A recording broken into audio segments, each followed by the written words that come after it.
છે આ ખજાનો જો અમારી જમીનનો આ ખજાનો આ અમારા આને કહેવાય ચેતવણી કે આ દરવાજો ખોલવો નહીં. એટલી જ છે ભાઈ. એ ખાલી ગાડી રેકેવી હોય ને ઈ છે ખજાનો ઓરે અમને યાર.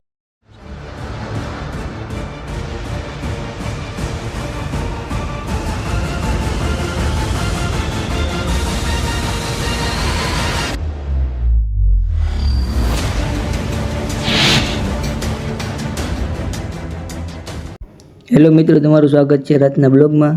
આજે ઉપાડવાની છે સંજયભાઈની ખતેર માંડવી. અમારી ટીમ આગળ આવી ગઈ છે. બ્લોગમાં બને રહેજો. ફાઇનલી મેહુલભાઈએ માંડવી ઉપાડવાની શરૂઆત કરી દીધી. સાથે સુમિતભાઈ પણ છે અને મારા ઓગેશભાઈ ઉપાડે છે માંડવી. ઓગેશભાઈથી ઉપાડી દેવા નથી માંડવી. માંડમાં એક ડાળું ઉપડ્યું. આ છે મારા ભલા કાકા, આ છે મૌલિક. મૌલિક ઉપાડી જ માંડવી થોડીક હાથમાં લીધી. મિતેશ છે મારા મિતેશભાઈ. મૌલિકભાઈ નાખવા જાય પાથરામાં. ઓરે અમને યાર આ છે દેશી ગાંવની મજા.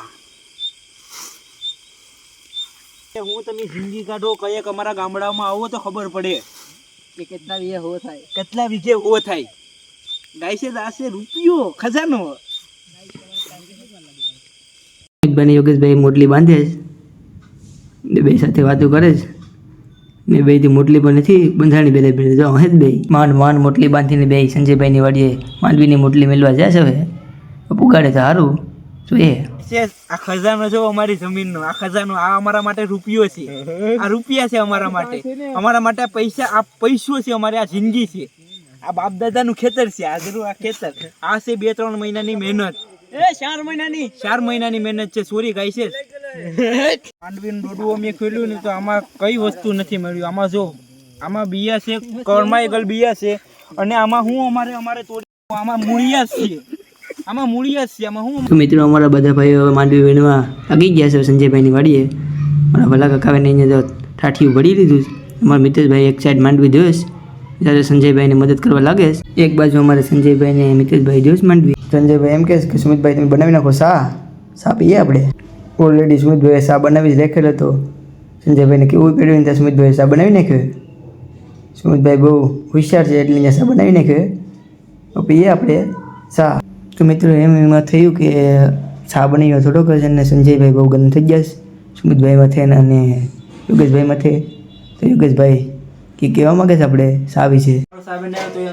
દૂધની થેલી તમારે 2 જ લાવી. એમાં તમારે 10 જણાને સાપ પીવો.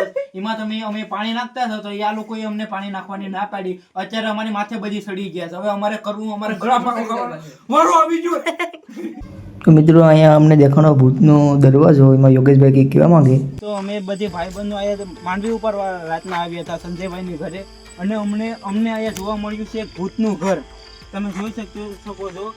આને ખોલવા માટે આપણે હિંમત હોવી જોઈએ બટ આ અમે કર્યું નહીં. કેમ કે આ ભૂતનો માર્કો આપેલો છે.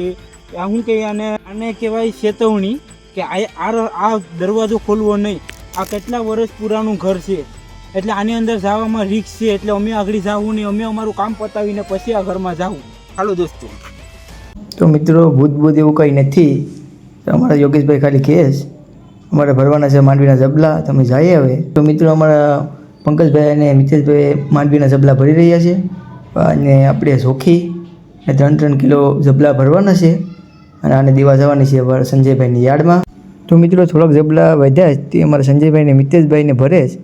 એની સાથે અમારા સુમિતભાઈ ને યોગેશભાઈ ને મેહુલભાઈ ત્રણેય મદદ કરવા લાગે છે ને. આ જબલા ભરીને હવે અમારે જવાનું છે ઘરે. તો જઈએ હવે જબલા બધી એક લઈને. તો મિત્રો અમારા ભલા કાકા ને અમારા મૌલિકભાઈ છે એ આપે જ બધીને જબલા એક નીકળીએ ઘરે. તો મિત્રો ફાઇનલી હવે અમે ઘર તરફ નીકળી રહ્યા છીએ સંજયભાઈની વાડીની ત્યાંથી. સંજયભાઈની વાડીની હેઠે બધા હાલે છે. જો કેળીની લાઈન જાય નિવાળું જાય છે મારા બધા મિત્રો. મારા યોગેશભાઈ ને ભલા કાકા ને મૌલિકભાઈ ને બધા જાય છે. હાથમાં બધા 2-2 જબલા લઈને જાય છે.